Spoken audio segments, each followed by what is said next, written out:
In this section, I'll briefly touch on cell towers, vertically erected structures coupled with transmitting and broadcasting mechanisms. Commonly referred to as GWEN towers or base antennas, they may not necessarily be as unambiguous as many believe. We think of these structures as serving the purpose of expanding the cellular network or broadcasting infrastructure.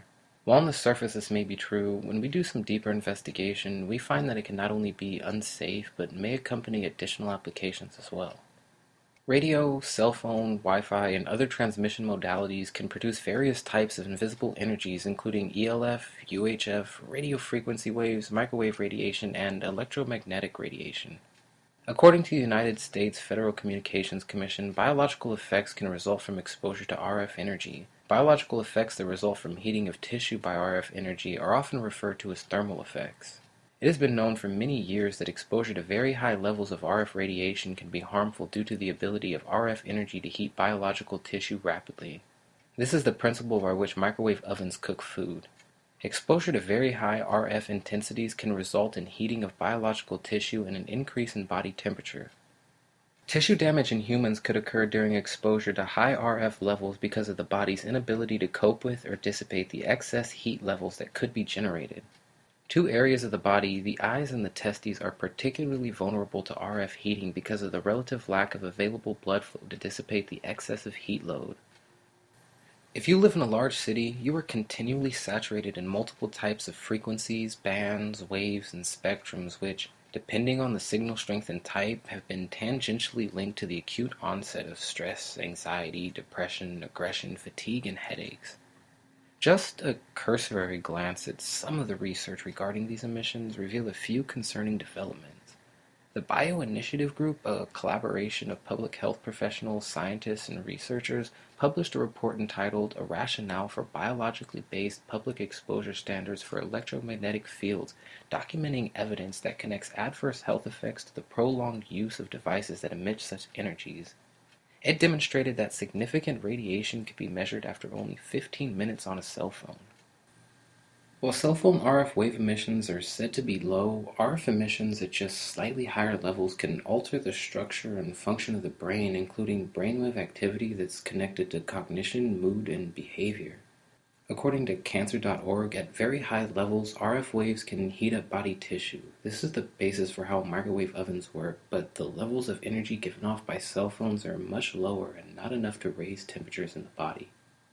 Keep in mind, certain radiation and frequencies don't necessarily have to be in high doses to be lethal or cause damage, especially with regular prolonged periods of exposure, and we aren't just talking about cell phones, we're talking about the towers.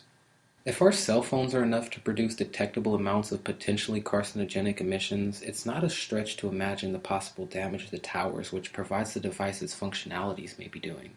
Generally, the tower wattages are limited to US FCC standards, yet scientific studies like the Bioinitiative show that even limited wattage can start impacting you physiologically in less than 20 minutes. The towers and antenna come in an array of sizes, shapes, and themes. If you've traveled the US, a careful look around, you'll notice strange-looking palm trees, pine trees, cactus, and even flag masts, especially in California and Nevada, which are actually stealth sites. Painted transmission modules and small antennae can be affixed to existing powered telephone poles and light posts, sometimes without the permission or knowledge of the clients and companies who own them, such as PG&E, SMUD, or private sector owners. Some modules are mounted directly on the sides of buildings such as churches, banks, and even more troubling, schools. Maintaining them can be costly, not to mention dangerous, since transmission mechanisms are known to fall off and even catch fire.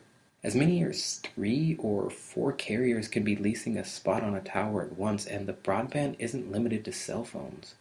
Radio networks, news stations, first responder communication, and essentially anyone who wants to get out a signal need only lease a spot on a tower for a small fee, similar to a rent-a-space advertisement board. If you have the financial means and permission, you can have your own tower erected on your property. When approaching a tower and antenna, you often discover warnings cautioning you of the dangerous emissions in the area. At least you're supposed to. However, the true dangers come from the broadcasting mechanisms typically located at tops or sides depending on the structure. Some of these towers and antenna are speculated to be used in conjunction with weather manipulation and geoengineering methods such as aerosol injections and solar radiation management.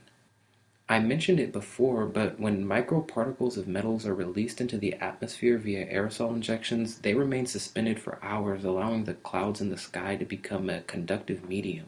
When the medium expands, those clouds can then be directed through antenna arrays similar to the HARP and ISCAT facilities. However, there are millions of towers and transmission antennas in the United States. If they could serve as a national-sized arrays, those facilities would likely no longer be required to execute geoengineering.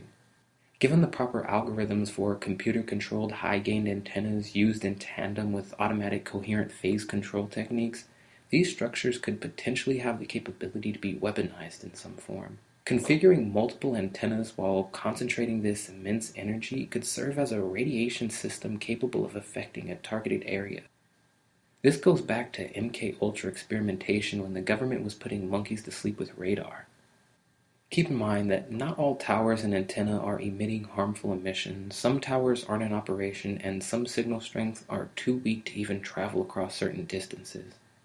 That being said, any potential health hazard should at least receive further scrutiny, especially given the fact that the scientific research is still evolving.